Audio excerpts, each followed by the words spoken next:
Nosso entrevistado aqui no CL é um dos nomes mais respeitados e autênticos do jornalismo brasileiro. É o José Trajano. Ele nasceu no Meia, mas viveu boa parte da vida na Tijuca, no Rio de Janeiro, lá perto da sede do time do coração, o América. Começou a trabalhar aos 16 anos no Instituto JB, Jornal do Brasil, na seção de esportes. E foi lá, entre a redação, os livros e as madrugadas em bares com os melhores jornalistas do país, que ele acabou entrando para a profissão. Passou pelo Globo, pela Folha de São Paulo, pela TV Globo, pela TV Cultura, pela ESPN. Foi assessor do Darcy Ribeiro e também de Leonel Brizola. Cobriu a Copa de 70 no México, o 10º gol de Pelé, e varou noites ao lado de seu amigo o jogador Sócrates, com quem chegou a morar um tempo. É história que não acaba mais. Fundou e foi diretor de jornalismo do canal ESPN Brasil por mais de 20 anos e ajudou a construir um modelo de cobertura esportiva mais analítica, mais crítica e opinativa. Participou dos programas mais assistidos da emissora, como Linha de Passe e Bola da Vez. Depois que saiu da ESPN, fundou o canal Trajano, transmitido da sala de sua casa em São Paulo. Atualmente, Trajano tem uma coluna no UOL, segue escrevendo e está nas redes, plataformas independentes e podcasts. Trajano é conhecido pela sua extensa carreira no esporte, mas não se limitou a falar de futebol. Inconformado, nunca escondeu suas preferências políticas e se posiciona firme a favor da democracia, dos direitos humanos e da justiça social.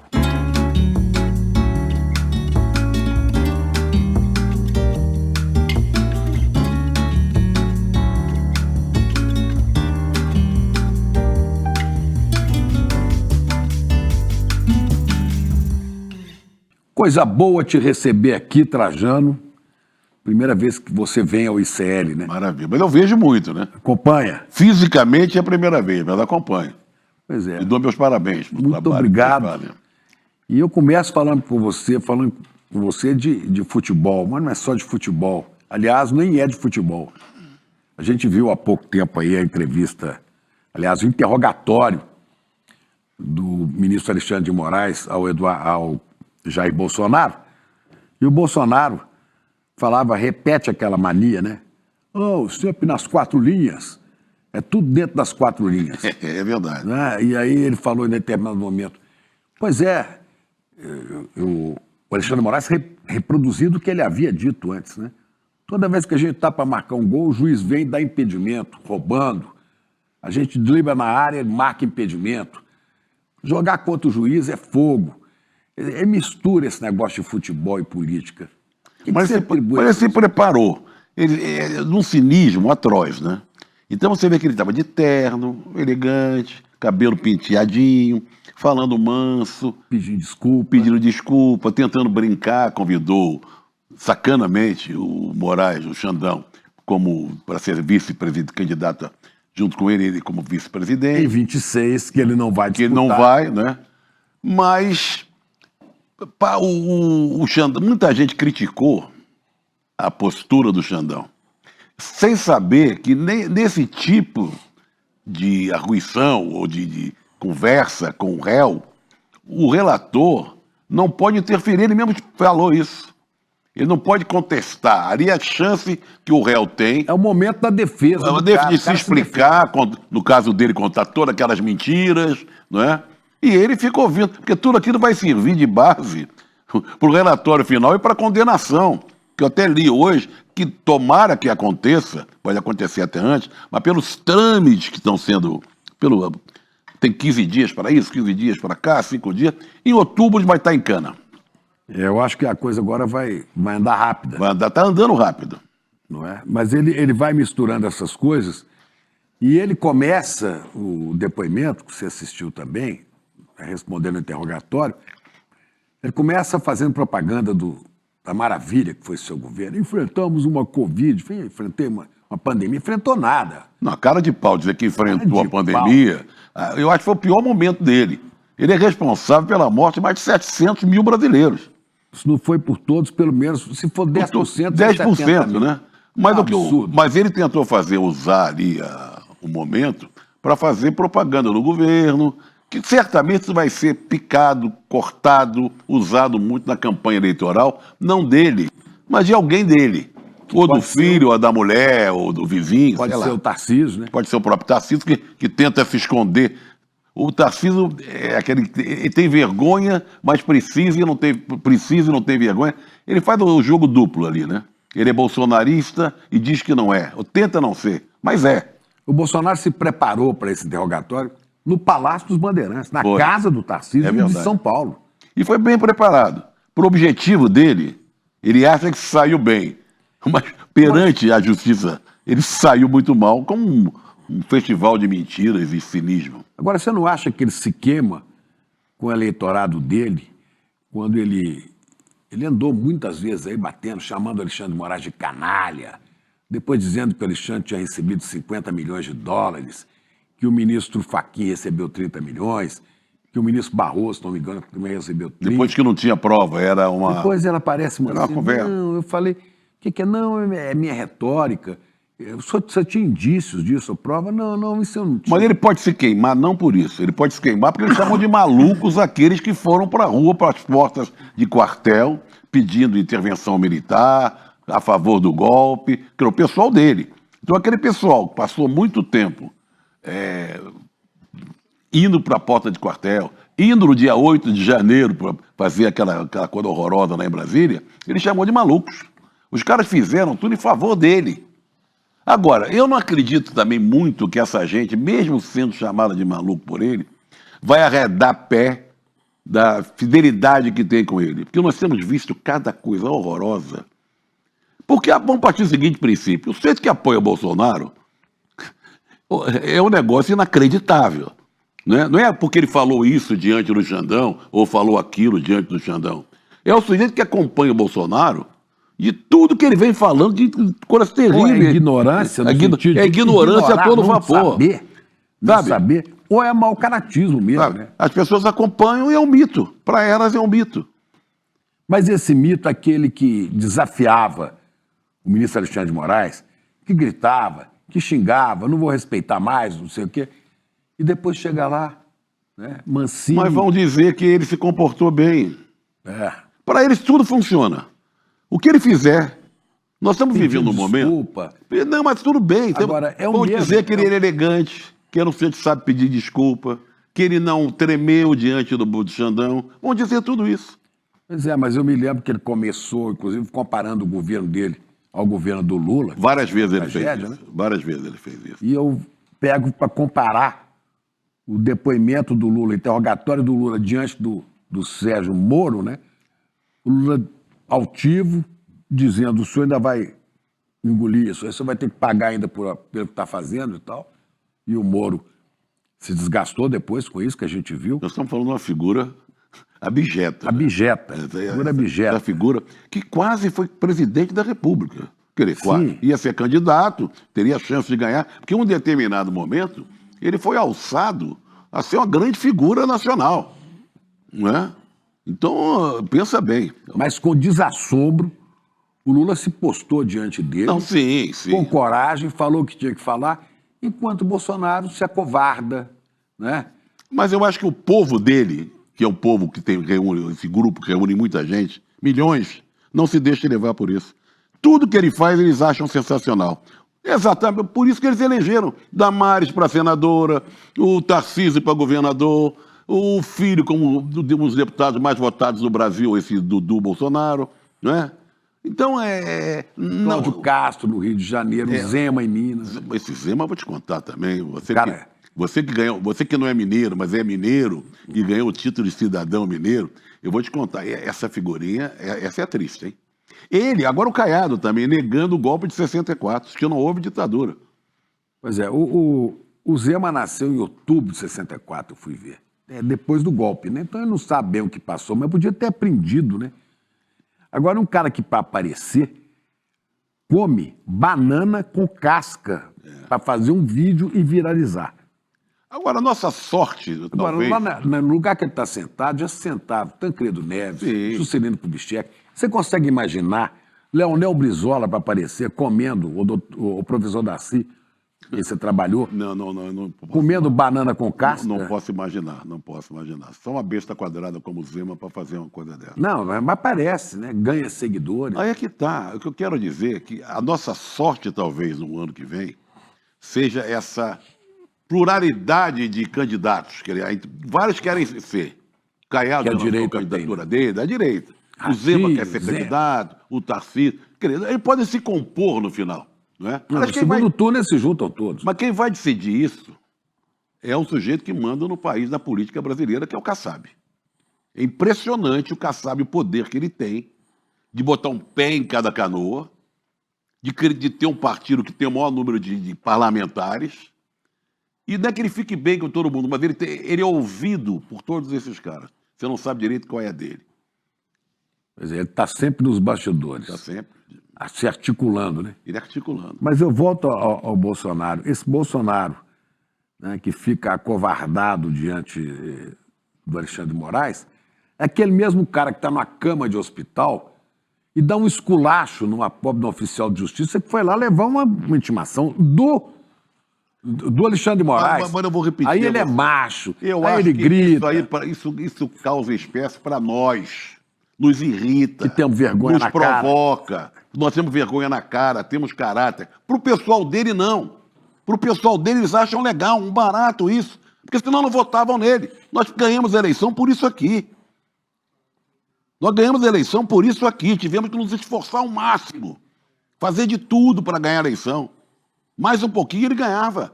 Seria reeleito. E esse ano que ele tinha tudo, Polícia Rodoviária Federal. Claro. Então o povo que o acompanha, que o chama de mito, sei lá o quê, tudo que ele faz é entendido como coisa a favor, boa, é um ganho, é uma vitória. Para nós é uma derrota, é um fiasco, uma sacanagem, uma malvadeza. Então, dizer que ele se comportou desse jeito diante do Xandão, que ele no hospital fez isso, para nós não é um absurdo. Para eles não estão nem aí. Eles estão nem aí. É nós. Como diria, é nós. Mas o ano que vem, ele tem uma força com a qual ele não contou na eleição passada, né? Ou um candidato dele, do Bolsonaro, que é o Donald Trump. E a turma lá dos Estados Unidos. Não é? Quer dizer, aí fica mais difícil. Porque esse pessoal joga com as redes digitais, as big techs, joga com tudo. E se preciso for, vão botar milico americano aqui dentro, como tentaram botar em 64, você não acha? No limite? Pode ser. Mas o mundo mudou muito de 64 para cá. E nós não somos bons de rede social, né? Você vê que eles conseguem penetrar com esses fake. Eles são bons de fake news, né? São especialistas em fake news, penetram, né? E a gente está sempre apanhando. A gente tenta sempre neutralizar os fake news. Esse é o problema. Agora, você falou em 64, está passando uma série na Globoplay, 1961, do Almir Labak. Sei, jornalista. 3 episódios, que mostra que 64 era para ter sido em 61. Só não foi porque Leonel Brizola armou o povo gaúcho, que fez a resistência no Palácio Piratini, distribuiu revólveres Taurus para a população e contou com apoio depois do comandante do Terceiro Exército. Porque senão... Não, primeiro era para ser em 54. Com o Getúlio. O Getúlio morreu dando um golpe em cima dos golpistas, porque a hora que morreu, ela acabou com a história. Sabe que você falou em Darcy, que eu trabalhei, tive a honra, o privilégio. Aí nós vamos falar disso. O Darcy, sempre quando falava do Getúlio, ele citava a Carta Testamento, que é uma brilhante aquela... que eles ficavam emocionados falando da Carta Testamento. Ele sabia de cor e salteado. Brizola sabia também. Não, Brizola não sei se sabia. Mas o Darcy sabia. Darcy sabia. O Brizola teve contato, conviveu muito com o Getúlio. Aliás, quem conviveu mais com o Getúlio foi o Jango, né? Porque o Jango foi ministro do Getúlio. Jango foi um dos maiores presidentes desse país. Maiores presidentes desse país. Injustiçado. A história é injusta com João Goulart. Pois é, mas ligado ao Getúlio, você tinha o Jango e tinha também o Tancredo, né? Que era ministro da Justiça. O Tancredo, em 61, ele entrou junto com os militares, porque o Tancredo também estava em todas também, né? Era um Kassab da época. Era um Kassab da época, era o Tancredo Neves. Ele, dizendo que queria... O Brizola, dessa série de 3 episódios, fala uma coisa muito engraçada. O Tancredo entrou na história, junto com os militares, para apaziguar a situação, porque ia derramar sangue, ia ter uma guerra civil, propondo aos militares que o parlamentarismo, vamos aceitar o parlamentarismo, ambas as partes toparam, porque o Jango topou, os militares toparam, o Brizola não. Inclusive provocou uma ruptura do Brizola Dos dois, no com o Uruguai. Jango, e eram cunhado, um né? cunhado do outro. Tinha até que cunhado não é parente. Brizola Brizola para presidente, seria na eleição seguinte. E o Tancredo, o que acontece com o Tancredo? Vira o primeiro primeiro-ministro. Quando o parlamentarismo é aceito, ele vira o primeiro-ministro da República. Agora, como é que vem essa sua história? Você falou do Brizola, que você foi trabalhar com o Darcy, com o Brizola. Você já tinha um posicionamento político assim? Sempre teve? Ao contrário da Como família. como é que é isso? Minha família era lacerdista, né? Tijucano, a Tijuca combinava muito com Lacerda, né? Eu sempre contei que O DN. o DN, as viúvas do Lacerda, que se falava naquela época. E o meu avô, meu pai, minha mãe, meus tios, todos eram apaixonados pelo Lacerda. Meu pai também era, depois virou Mas completamente. mas eu achava aquilo meio esquisito. É um negócio de um sentimento assim de jovem, sabe? Talvez um sentimento para ser do contra, primeiro, antes de qualquer coisa. A política era assunto diário em casa? Não é, agora, havia uma rivalidade naquela época, parecido, não tinha rede social, mas o DN e o PTB eram um pega para capar muito O grande. PSD dava para compor mais ou menos. Dava para compor. Mas com o PTB... Não, mas aí era uma paixão. A rede da legalidade, quando eu vi esse documentário, essa série de 3 episódios, fiquei muito Chama-se emocionado. 1961. É, o que é a data, né? Eu fiquei muito emocionado porque foi exatamente a rede da legalidade que o Brizola montou no Palácio Piratini, convocando o povo brasileiro, os discursos. A rádio funcionava o dia inteiro. Eles contam como funcionava a rádio. E várias outras estações de rádio foram entrando em cadeia Brasil afora. É só para se alguém não estiver acompanhando bem esse raciocínio, né? É porque o Jânio Quadros, que foi eleito com uma votação estrondosa, renunciou em agosto. 7 meses depois, né, 7 meses depois. O Jango, que era vice-presidente eleito, tem que falar com o pessoal o seguinte: naquela época você podia votar num candidato a presidente e num outro candidato a vice, não precisava ser da chapa, era votação independente. Aliás, o Jango teve mais votos que o Jânio. E o Jango foi vice. Foi vice, pela segunda vez, era a reeleição do Jango. E quando o Jânio renunciou, os militares falaram, não toma posse. Não toma posse, estava na China, não deixaram ele disseram, se ele descer no país vai ser preso. Brizola, então, arma o povo gaúcho, a favor da Constituição, da democracia. Disse, não, vai valer a Constituição, o Jango tem que tomar posse, e pode tomar posse aqui no Rio Grande do Sul. Convoca a cadeia de rádio. Cadeia de rádio, falando. Mas o que o Brizola fala, que é muito engraçado em relação ao Tancredo, que é um vídeo do Brizola que ele revela, que eu não conhecia. Ele fala assim, então o Tancredo armou tudo.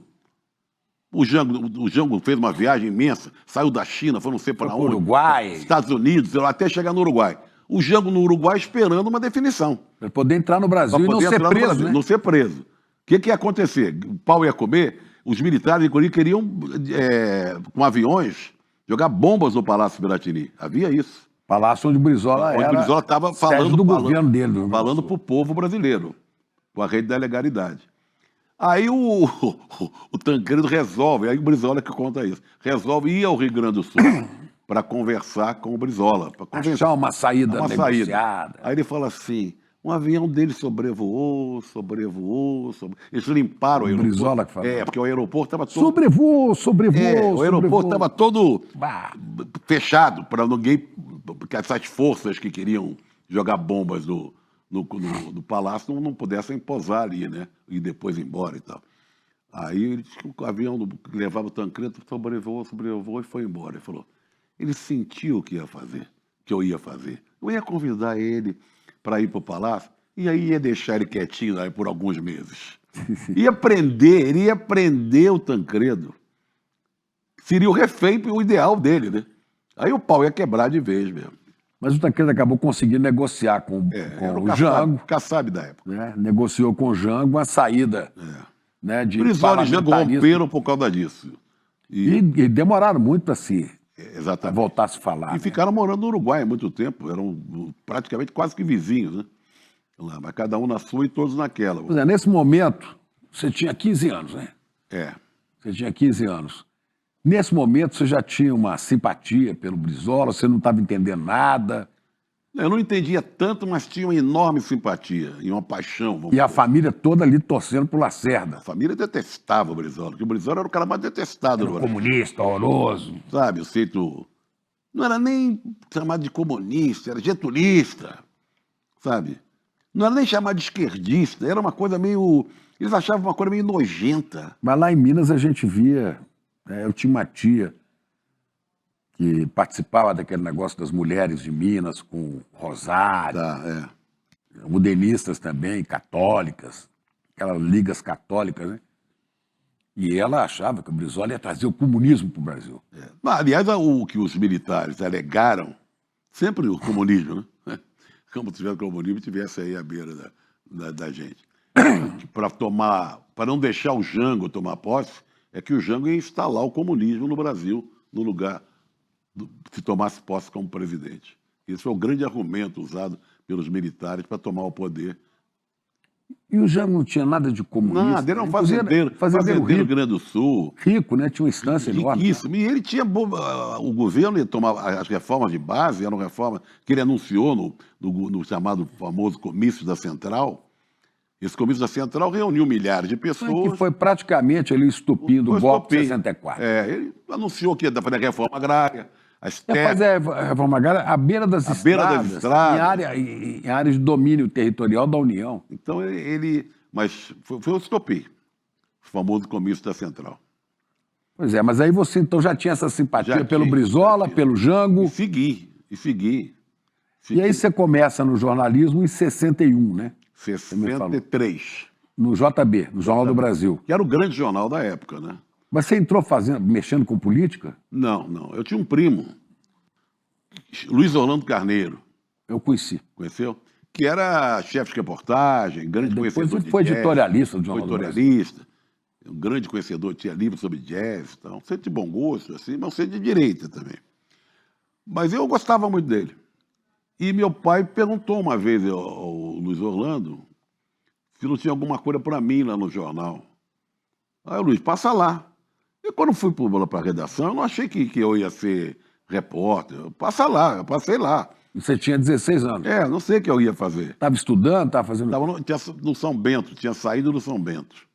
Eu ia ser reprovado. Eu estudei minha vida toda no Colégio São Bento. Um dos colégios mais duros e rígidos do Rio de Janeiro. Dos padres beneditinos. Né? E eu, no segundo científico, quando eu ia ser reprovado, eu saí fora para estudar numa boate, chamava de boate, curso noturno na Tijuca.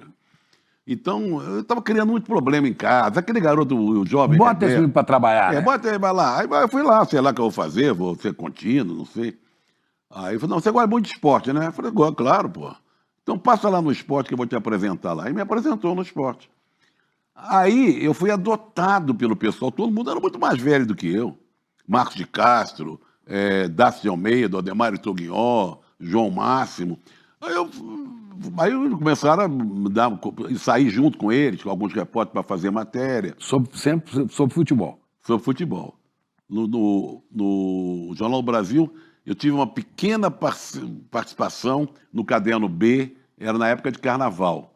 Tinha uma página do Mauro Ivan e Juvenal Portela, que era o Samba Cá Entre Nós. Aí, depois de algum tempo, eu virei repórter dessa página, que era assim, no mês de Carnaval. Mas lá eu trabalhei muito no esporte. Primeiro aprendi com esses repórteres, o Demário, sabe? E o texto com o Sérgio Noronha, principalmente com o João Máximo. Aí depois fomos para o Correio da Manhã. Quando eu fui para o Correio da Manhã, em 69, eu já estava mais esperto, claro. Era 1969, já tinha 6 anos de profissão. O João Máximo foi como editor e me levou. O Correio da Manhã levou uma leva de gente do Jornal do Brasil. Para o esporte. Não, para todo o jornal. Mas você foi para o esporte. O esporte foram 6. Mas na economia, na reportagem geral, foi tudo um bando. Mas você sempre trabalhou no esporte? Não. Eu, por exemplo, na Folha eu fui editor da Ilustrada. Aqui em São Paulo fui dono, junto com o Sérgio de Souza, num jornal chamado Canja, que era um jornal de música. Trabalhei também no Guia Rural, da Editora Abril, era repórter do Guia Rural, junto com o Zé Hamilton Ribeiro. Grande repórter Já dei minhas cacetadas. do Globo Rural, né? Mas Se somar direitinho, vai dar assim 70% no esporte. Agora, você nunca deixou de ter suas posições políticas, mesmo no esporte, né? Nunca. Eu sempre... Porque o esporte não é uma coisa fora do... O esporte faz parte da sociedade, do dia a dia das pessoas. E eu nunca consegui olhar o esporte como uma coisa separado. Eu sempre... Aí eu tenho que tirar o chapéu pro Juca também, meu querido amigo Juca. Nosso Kfouri, querido Juca né? Kfouri, né? Que a gente faz até uma dobradinha, de certa forma, nesse tipo de comportamento, nesse tipo de visão.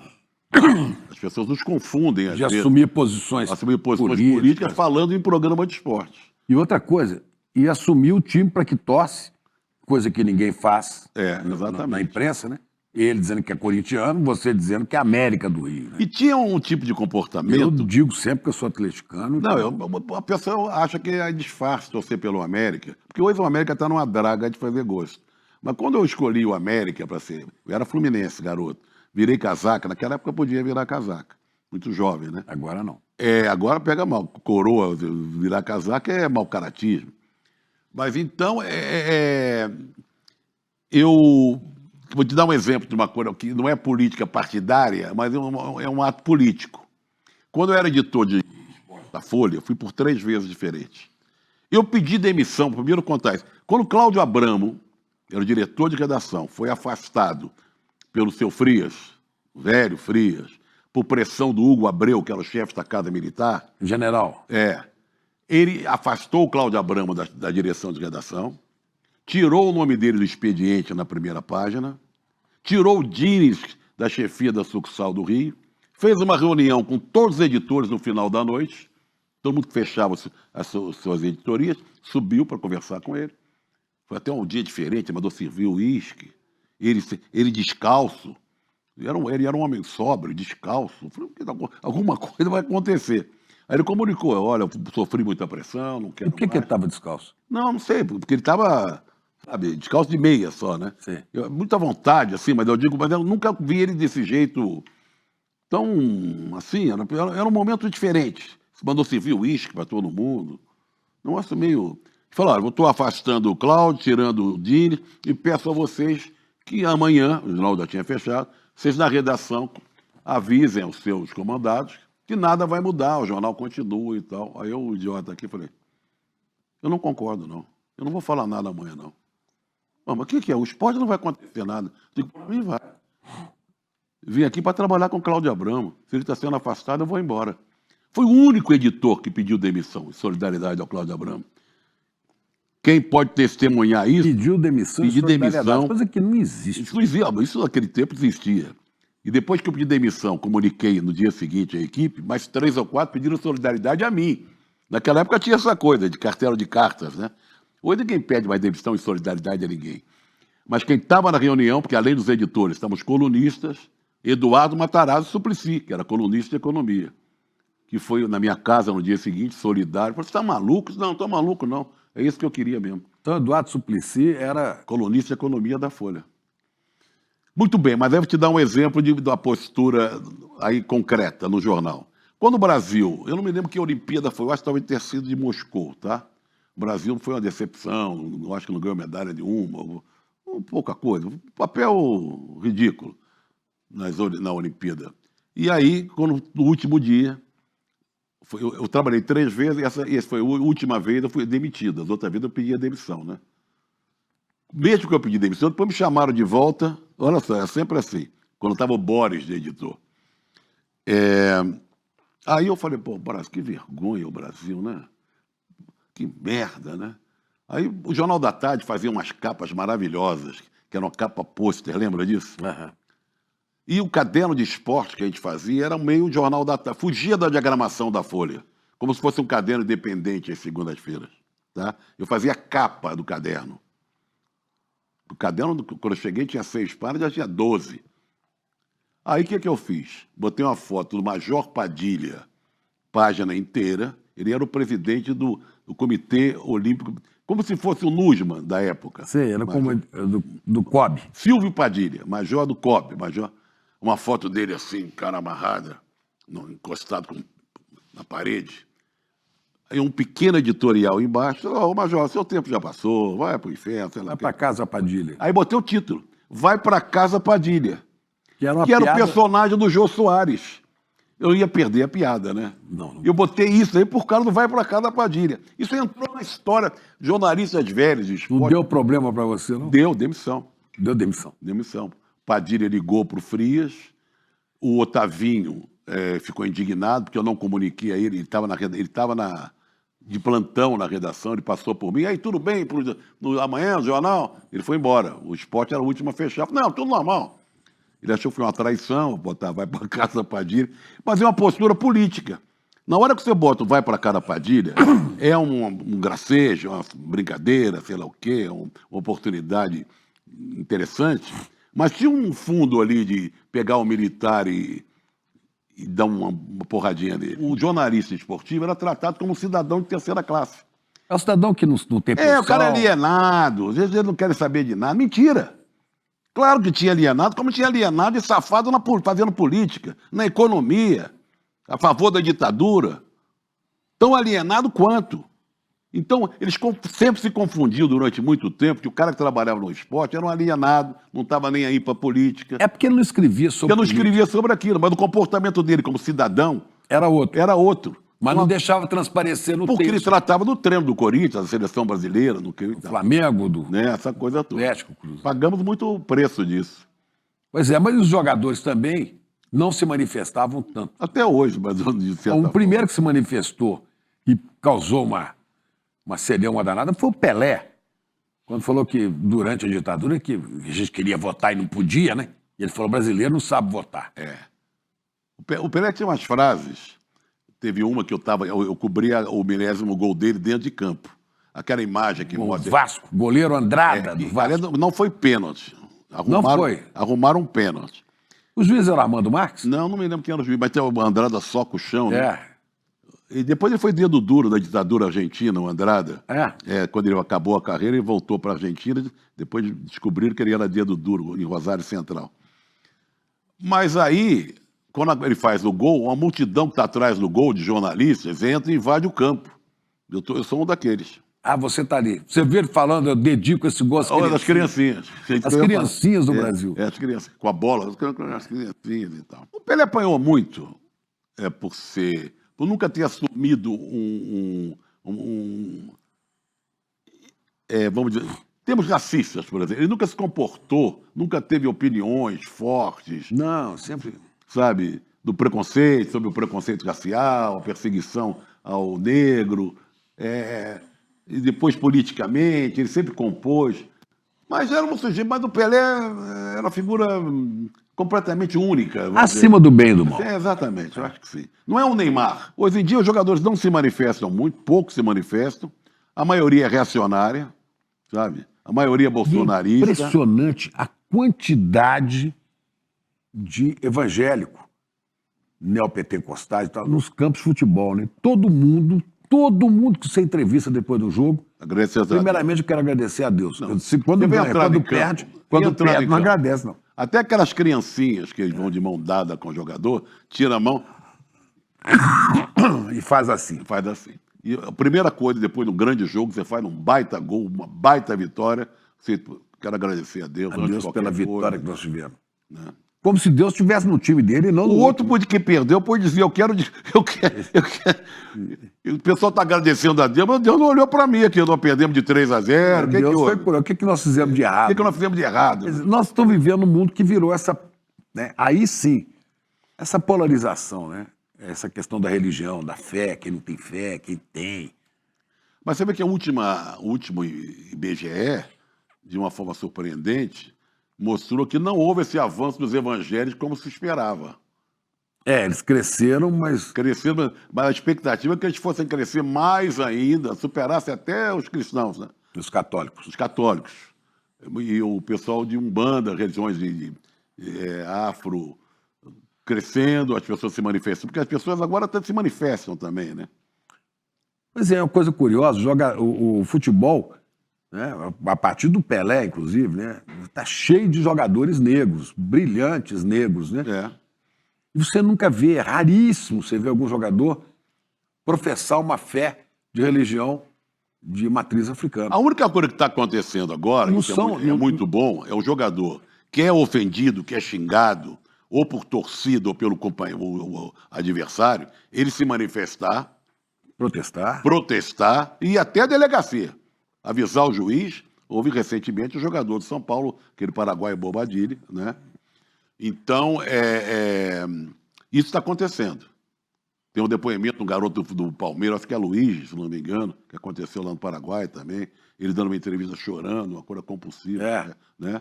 Os jogadores, esse lado de perseguição, já há uma resposta, uma manifestação. Mas Trajano não tinha, desse ponto de vista do racismo, eu concordo, mas não tinha essa infiltração explícita da religião no futebol. O máximo que você sabia, naquela época sua, inclusive, era lendo a revista do esporte. Tinha na página central, assim, ficha do craque, você lembra? É verdade, era bom de ler aquilo. Eu gostava muito, Adorava. parecia o jogador Qual o sabonete que você usa? Sabonete, perfume que usa, Perfume. religião que tem, aí aparecia. Católico, às vezes em vírgula, não praticante. Mas o cara dizia isso para ficar de bem. Naquela época, eu acredito que naquela época, Mas não tinha ninguém que tivesse coragem de dizer assim, eu sou um bandista. a maioria, eu acho que era um bandista, ligado a Umbanda, vamos dizer, não é que fosse um, mas ligado, porque havia nos vestiários. Os jogadores iam aos terreiros, havia Alguns despacho iam. no vestiário. Alguns iam porque também personagens do futebol eram ligados a Umbanda, ao candomblé. Pô, o massagista o Santana, pai Santana, foi massagista da seleção, do Vasco. Então havia muito nos vestiários, Era negro, forte. sabe, de acender velas, de imagens. Tinha isso, né? De Tinha despacho atrás do gol. Tinha. Antigamente, no futebol de salão, o time se comportava da seguinte maneira: tinha um goleiro, um back na frente, Que era o ficava back ali para não parado, deixar a bola chegar no goleiro. duas alas e o pivô. É. Hoje em dia todo mundo ficou muito chato o futsal, todo mundo se movimenta, a bola para um para o outro, para chutar para o gol é um sacrifício. Então o back parado, então o jornalismo back parado, a reportagem back parado, hoje é aquilo. O cara pega um microfoninho de merda, às vezes, desse tamaninho, encontra um personagem, ou alguém na rua, ou uma figura pública, não sei o quê, um jogador de futebol, e fala: Pelé ou Maradona? Feijão ou arroz? Tico-tico ou no supino-figo? É isso aí. Toda hora, isso por causa das redes sociais e nas televisões, é o que tem mais. É impressionante. Eu chamo de jornalismo back parado, o cara não sai do lugar. O repórter não Tem sai. essa história, por exemplo, você conviveu com um que foi político, mas antes de ser deputado foi presidente do sindicato aqui em São Paulo, Audálio Dantas, né? Grande Audálio Dantas. Que era repórter, foi para a rua, foi para uma favela de São Paulo, foi conhecer lá Carolina na favela. Maria de Jesus. E graças ao trabalho dele, ela se tornou Claro. a importante escritora que era e que não era conhecida. Aliás, tem um prêmio todo ano, o prêmio Audálio Dantas, dado para jornalistas ainda que vão para a rua. Um dos vencedores desse ano foi o grande Caco Barcelos, que é um daqueles que vai para a rua. Foi agora recente ele recebeu o recente. prêmio, né?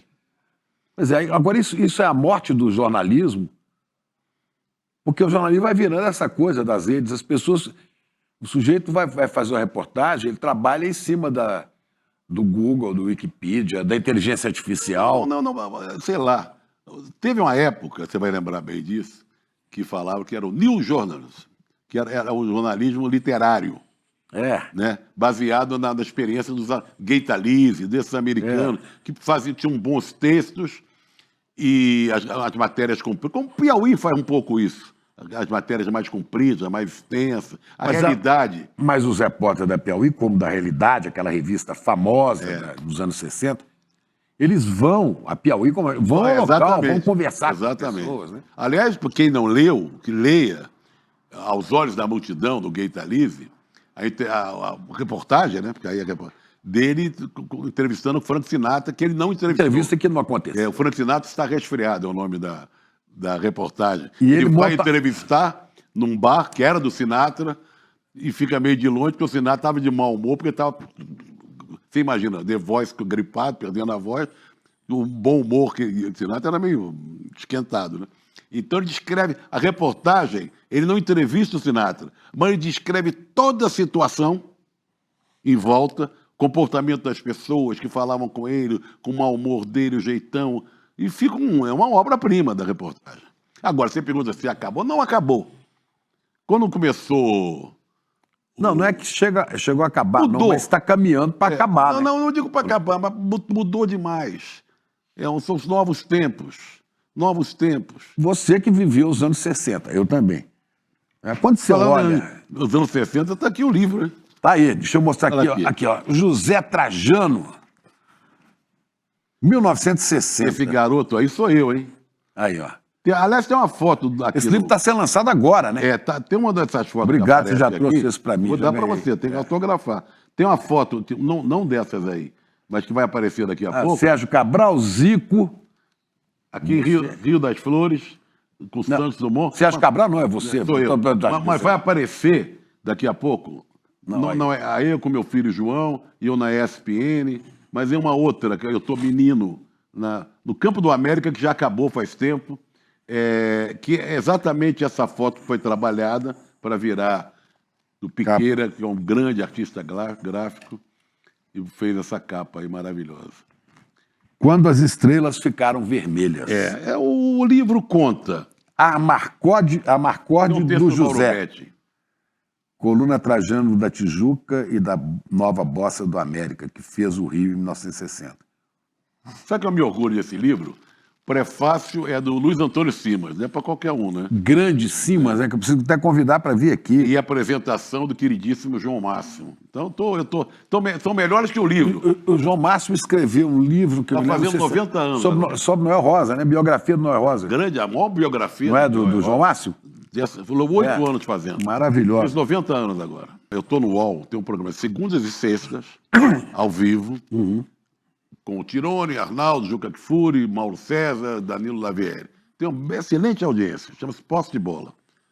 Táxi que me trouxe aqui, falou, pô, eu não perco um e tal. Você pode ouvir ao vivo, pode depois estar no YouTube, ou estar na... Agora Você tem canal- mistura futebol e música. Canal UOL. E aí recebemos, e eu tenho um programa às terças-feiras à noite com o Juca e o Marrinha.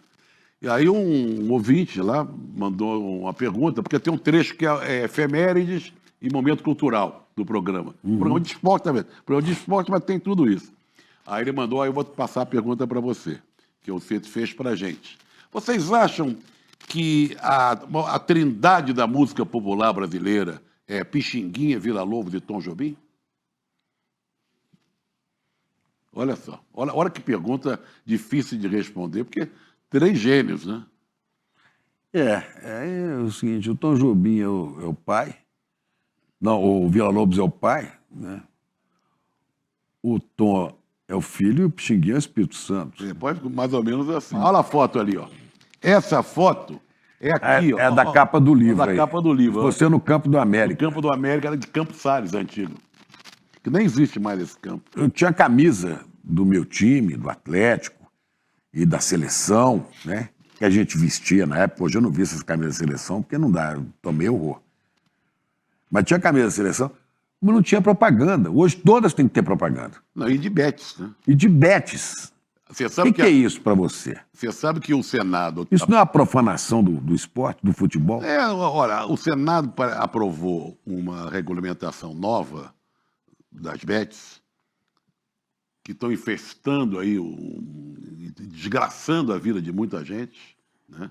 Aqui mesmo, no ICL, já foi feita... Já batemos muito. Foi o importante primeiro a bater nisso. sobre esse problema. E porque não tem um clube sequer que não tenha propaganda de uma bet. À beira do gramado sempre as placas são de bet. O Campeonato Brasileiro da CBF é patrocinado por uma A bet. bet recebe. Há jornalistas ganhando muito dinheiro, como influenciadores ganhando dinheiro das bets. E é muito dinheiro, Chico. E a jornalista fazendo propaganda de bet. Enganação, né? E eu... Então, quando eu vejo hoje as bets dominando o futebol brasileiro, as grandes marcas, a Nike, não sei o quê, dominando o futebol europeu. Eu falo, aquele futebol que a gente acreditava que o cara jogava um bolão e ia parar nas seleções, hoje não basta, tem que ter um patrocínio, tem que ter um financiador por trás. Mas você sabe que está contra as pessoas. Os clubes estão contra essas novas regras que querem estabelecer para as bets. Como tem a proibição de cigarro e bebida no determinado horário, há nessa tentativa que o Senado aprovou e jogar para a Câmara de Deputados, uma regulamentação nova que embute também um pouco isso, uma série de medidas. Os clubes estão contra, evidentemente, porque estão sobrevivendo, todos devem muito, todos são quase falidos, a maioria deles, ganhando muito dinheiro com as bets. Você não pode imaginar a quantidade de dinheiro Eu que sei. esse pessoal está ganhando para fazer propaganda de bet. Muito dinheiro. E tirando dinheiro, principalmente dos mais pobres, Exatamente. que desesperados E eu confesso a você que isso me choca muito, porque eu sei de casos de gente próxima que se deixou levar para isso, não foram propagandas de perder dinheiro com isso, sabe? E a vida virou de ponta cabeça por causa de bet. por causa de bet. Porque é muito fácil, você fica com o celular durante um jogo, Ele está te enfiando bet o tempo todo. Né? quem vai chutar o primeiro gol, quem é a primeira defesa, quem é o primeiro cartão amarelo. Então você vai enfiando dinheiro ali, né? É uma coisa perigosa que nós estamos vendo. Muito Pois é, mas então, eu dizia, você se lembra das Copas de 58, 62 e 66 e menos 70, né? A seleção, você sabia quem que ia ser da seleção? 62, 58 foi Botafogo e Santos, basicamente, né? Aham. Hoje, você olha e fala assim, tem algum jogador que joga no Brasil? Quase não tem. Agora o Ancelotti chamou alguns, né? Não, porque novinho você já vai para fora. Você acredita que o futebol, apesar de tudo isso, vai continuar empolgando e merecendo nossa torcida? Ô, Chico, é a nossa paixão. Nós somos apaixonados por futebol. Nós somos brasileiros também. E não é só o brasileiro que é apaixonado por futebol. É o português, é o italiano, é o francês, sabe, é o turco. Todo mundo é apaixonado por futebol. É o esporte mais popular do mundo. O Brasil vai voltar a ser grande como É difícil saber. seleção brasileira, como futebol? É difícil saber. Porque Aqui é o nós país do temos que futebol. pensar o seguinte: Copa do Mundo, nem sempre. O time que chega na Copa, você não precisa estar bem antes da Copa do Mundo. Você pode estar um horror, perdendo jogos amistosos, a torcida revoltada. Isso aconteceu várias vezes com a seleção brasileira. Você tem que estar bem naquele mês. Chega lá, tem que dar tudo certo. Isso aconteceu com a Argentina agora. Já aconteceu com o Brasil, quando foi campeão outras vezes. Em 70, o Brasil foi para o México com uma desconfiança total. Em crise, porque o João Saldanha o tinha Saldanha tinha caído, entrou Zagallo, não vai dar interferência dos certo. militares. A gente chegou lá, foi um primor, foi talvez a maior seleção, a mais brilhante seleção de todos os tempos. Claro, Pelé, Rivelino, Gerson, Tostão, nossa, não é brincadeira. Né? Até o Dari foi, não jogou, mas Dadá do meu time, Dadá é uma maravilha. Só tinha ele, né? Do Galo só ele. Do Galo, só ele. O Cruzeiro tinha Piazza, Tostão. Piazza e Tostão. É. Fontana, eu acho que já tinha. Fontana. Eu acho que Fontana estava no foi. Cruzeiro na época. Foi na seleção. Pois é, você acha que aquilo ali não se repete? Pode ser que só no momento... Eu acho que não se repete porque não temos craques geniais como foram aqueles craques geniais. Agora, Que vão caindo também no esquecimento. pode ganhar a Copa, sabe? No mês da Copa também. Tem alguns bons jogadores. O Ancelotti, só qual é o bom do Ancelotti? Não convocamos o Neymar. E ele tem mais estrada, mais currículo e mais peso que os jogadores. Mas o Neymar é um grande jogador, né? Foi, né? Como diz o Paulo Acabou, né? O Paulo César Vasconcelos tem uma expressão que eu acho muito boa. É um ex-jogador em atividade. Ex-jogador em atividade? Ex-jogador. E agora ele não está nem em atividade. Isso quer dizer você. Era um ex-jogador em atividade até há pouco tempo. Agora nem a mais e tira a atividade fora. Pois é, difícil, né? E para terminar aqui, e o Brasil? Você acha que a gente vai conseguir consolidar e manter essa democracia que tanto te inquieta também? Me preocupa mais a democracia, sim. Democracia, sim. As instituições? Instituições, mas a que custo, né? Nós estamos entregues nas mãos de gente da pior espécie. Nós temos o pior congresso da história desse país. E a possibilidade de ter um congresso ainda pior que virá pela frente. O perigo do Senado ser dominado pelos fascistoides da extrema-direita. Bolsonaro vai botar toda a filharada no Senado. O que eu acho engraçado não, curioso, que quando Sarney foi eleito senador pelo Amapá, todo mundo, meu Deus, não sei que era do Maranhão, foi eleito no Amapá. Como é que o povo do Amapá vota no Sarney? A família Bolsonaro está se distribuindo. Um vai ser candidato por Santa Catarina, O outro pelo Rio, que já É, o menino que está lá em Camboriú, né? Não, é o Carlete. O Carluxo, Carluxo, que é vereador no Rio e vai ser candidato a Senado. É Santa Catarina. A Michele em Brasília. O Flávio já é senador para o Rio. E o Dudu? E o Dudu, se não for candidato a presidente, aqui em São Paulo. Mete quatro bolsonaristas no Senado. Aliás, esse Jair Renan é um negócio impressionante, né? É uma coisa mais esdrúxula. O 04. É um negócio de doido. Nós estamos entregues a gente da pior espécie. Esse Congresso tem gente da pior espécie. É o major não sei o quê, capitão não sei o quê, o delegado não sei o quê, sabe? É o cabo não sei o quê. E gente raivosa, gente que não quer o bem do país, e tem interesse próprio. Agora eles criticam tudo que o governo coloca lá para melhorar a economia. Aliás, a economia vai bem. Se você pegar item por item, né? É impressionante. A gente começou falando de questões da sua formação política. Uhum. Conta rapidinho pra gente como é que você foi trabalhar com Darcy Ribeiro e Brizola. O Tasso de Castro, saudoso Tasso de Castro, eu tinha trabalhado com ele aqui na Folha, eu era editor da Ilustrada. Tasso foi jornalista do Pasquim. Criou o Pasquim e tal. E criou-se uma editoria, que ele era o editor-chefe, que tinha editores, um no Folhetim, outro na Ilustrada. Eu era da Ilustrada, depois que eu fui para o esporte. E ficamos amigos. Depois eu trabalhei com ele na tribuna de imprensa. E ele era muito amigo do Darcy. E o Darcy convidou o Tasso para ser o assessor de imprensa e um dos coordenadores da campanha dele para governador, em 86, já que o Brizola era o governador, mas não tinha reeleição naquela época. Ainda bem que o Tasso não aceitou, porque seria um desastre. Não é o temperamento do Tasso, as boêmias, porra louca, grande jornalista, grande figura.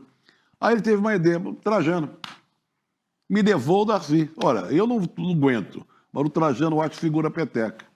Eu peguei na hora, era para ganhar pouquíssimo. Você foi o quê? Assessor de imprensa do Darcy? Assessor e coordenador da campanha para governador. Então eu peguei na hora, não porque eu ganhar dinheiro, pelo contrário. Mas então foi só o Darcy, o Brizola não? Não, mas aí via Darcy, cheguei no Brizola. Eles moravam cada um numa esquina ali em Copacabana. Me aproximei muito do Brizola via Darcy, fazendo a campanha do Darcy, discursos, reuniões na casa do Brizola, comícios, a gente ia junto. Aí foi indo. E aí, por que eu peguei na hora? Eu convivi com o Darcy Ribeiro, olha que privilégio, que honra. Eu não fiz universidade nenhuma. Eu saí do segundo científico para uma redação do jornal, já era a universidade presente ali, na minha frente, né? Então eu gostava de passar as noites, quando a gente voltava de comício, voltava de alguma palestra, alguma coisa, a gente ficava na casa dele ali, eu e mais uns dois, ouvindo conversa, tirando coisas dele. Eu conheci o Darcy, uma pessoa de uma conversa que ficava a noite inteira falando. Ele botava uma cachaçinha. E ele se apaixonava. Se empolgava. Falava com paixão, chorava. E pegava também a mãe dele, Dona Mariazinha, era lá de... Montes Claros. Montes Claros. Então mandava lá de Montes Claros uma paçoca salgada. Ele pegava com a mão assim, amassava, né? Então amassava. Darcy, olha que história. Darcy contando história. Você pegando aquela paçoca salgada da mãe dele, Dona Mariazinha, tomando uma cachaçinha de Salinas. Mas pensa bem, hein? E o Brizola? O Brizola era mais reservado nessas coisas, era meio mão de vaca, mas de vez em quando tinha reunião na casa dele, que durava o dia inteiro. E ninguém almoçava, ele mandava servir um sanduíche. Mas o Brizola ligava para mim, às vezes, quando na campanha, ele queria falar com o Darcy, era para o meu intermédio, sabe? Então, quero falar com o Darcy, fala isso para ele. Mas quando eles estavam no governo, Brizola, governador do Rio, aí você saiu. A minha vida, ainda bem que não passou por um desvio. Quando o Darcy estava chegando no final da eleição e a gente perdendo o Moreira Franco, mas o Darcy falou o seguinte, olha, eu ganhando, eu vou para Lisboa, porque eu vou receber um título lá de honoris causa, não sei o que e tal. Aí vão para lá, Trajano, fulano e fulano. E lá a gente fala sobre o secretariado e tal, e vocês vão trabalhar no meu secretariado. Você vai ser assessor de imprensa, secretário de imprensa, você da Justiça, era Eduardo, esqueço o sobrenome dele, porque ele detestava aqueles candidatos a vereador, ele não tinha paciência para a política formal, o vereadorzinho, o deputadinho. Os sonhos dele eram muito grandes. Sabe, o negócio dele era outro, era projeto, era FIEP, era educação, eram os indígenas, não sei o quê. Aquela coisa mais rasteira, ele não combinava com ele. Então, aí depois ele foi eleito senador, na campanha para senador, quis que eu fosse para Brasília. Você não quis? Não, aí eu escapei de boa, porque se ele ganha, eu entrava para a política. Você ia virar deputado, senador. Não, ainda bem que eu continuei no jornalismo, por mais complicado que seja. E o Lula? O Lula, encontrei o Lula várias vezes, foi criando uma certa amizade, um conhecimento. E todas as vezes que a gente se encontra, se festeja, não vejo há algum tempo. Foi lá em casa, ele levou uma rabada para a gente comer lá. Ele disse que ele que fez. Uma história até engraçada, porque ele tinha rabada imensa e tal. Isso recente? Tinha acabado de ser... Solto. Não, antes. Ele tinha acabado de ser condenado, e assim mesmo ele foi lá. Levou a rabada desse tamanho, a gente vai botar em 2 bocas de fogão. Aí a Rosana, minha mulher, tinha comprado um agrião. E a gente... rabada com agrião. Mas a gente botou a rabada na mesa e o agrião como se fosse salada. Ele falou, vocês não sabem nada de rabada. Volta essa rabada pro fogo. Para botar o agrião dentro da rabada. Aí botamos e tal, e ficamos conversando. Então, toda vez que a gente se encontra, não se encontra muito pouco, muito festejado, eu respeito muito, gosto muito. Você considera o maior nome que a política brasileira produziu? Você foi ali 3 vezes, pode vir a ser a 4ª. Olha a trajetória. Sem contar que elegeu a candidata dele 2 vezes. Olha a trajetória dele, trajetória de vida, né? Veio de pau de arara, um operário. A gente, que isso? Não tem. Não come banana com casca. Não, nem vai comer nunca. Né? E não fala palavrão em palanque e esse denunciando. governo só não está melhor porque nós temos um Congresso que rema contra. Nós temos um tipo de gente nos governos... E uma grande imprensa também, que quando pode bater... Que também adora bater. E a imprensa brasileira, hoje, a escrita, o site e tal, adora mas o governo, a inflação caiu... Desemprego caiu, mas... o desemprego caiu... Primeiro é o fato. Depois o que é que o mercado diz. Para dar uma porrada. O que é que o mercado diz, né? Mas é impressionante. Mas você nutre esperanças no futuro? Sim, eu não vou desistir, não, enquanto eu estiver na luta, no dia a dia. Eu crio... E estou disposto a lutar por isso. Disposto a lutar por isso. Não vou desanimar. Eu tenho momentos de fraqueza, de desânimo, mas não deixo isso aí ocupar a minha... Eu quero... Você é jovem, vai fazer 80 anos daqui um ano. Vamos ganhar essa eleição ano que vem. Pois é, e vamos ganhar a eleição ano que vem. E você está para chegar aqui e ficou uma música, não sei porquê, ressoando na minha cabeça. Então, depois fui lembrar a letra, até peguei aqui mesmo, porque eu gosto de cantarolar isso, e falei que tem tudo a ver com o Trajano, chegando aos 80 anos. A poesia é do Fernando Brant e a música é do Milton Nascimento. É você, Trajano, o menino, o moleque, morando sempre no meu coração. Toda vez que o adulto balança, ele vem para me dar a mão.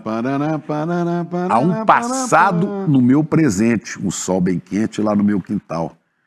Toda vez que a bruxa me assombra, o menino me dá a mão. E aí tem a segunda parte disso, né? O que vale é amizade, palavra, respeito, caráter, bondade, alegria, amor, né? Não posso aceitar sossegado qualquer sacanagem ser coisa normal. Maravilha. Não é isso? Maravilha. Não cabe em você? Eu até fico cheio de si, como diria outro.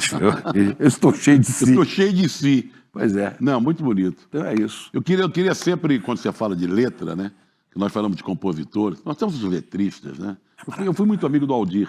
Tijucano, fui à casa dele na Tijuca, morava o Moacir Luz no primeiro andar e ele sim. Aldir, Paulo Cera, o Fernando Bran, né? Nós temos grande... E o Aldir era frequentador daqueles botiquins, ele da Tijuca ali, ele com o Moacir Luz. Ele mantinha a luz, era o bar da Dona Maria, que depois fechou e tal. Depois o Aldir não saía mais de casa. Mas o Aldir, grande poeta, grande compositor, né? Tem uma obra...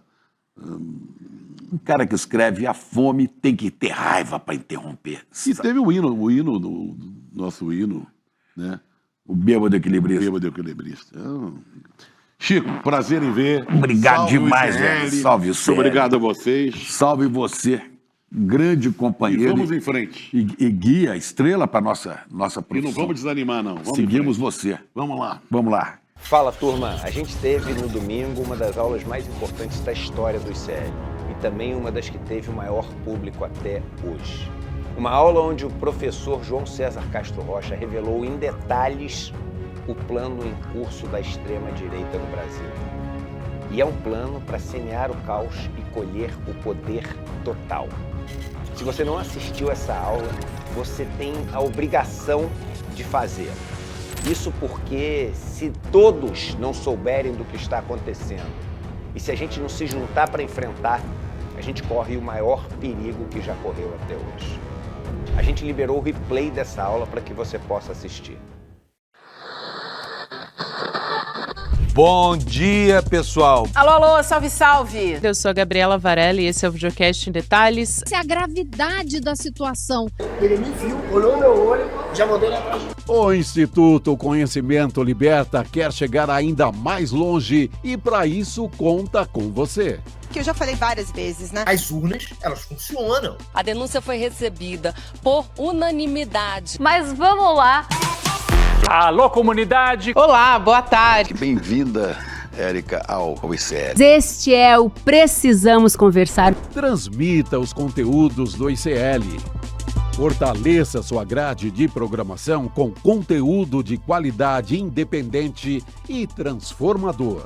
Acesse o link icl.com.br/parceria e venha ser parte dessa rede de transformação.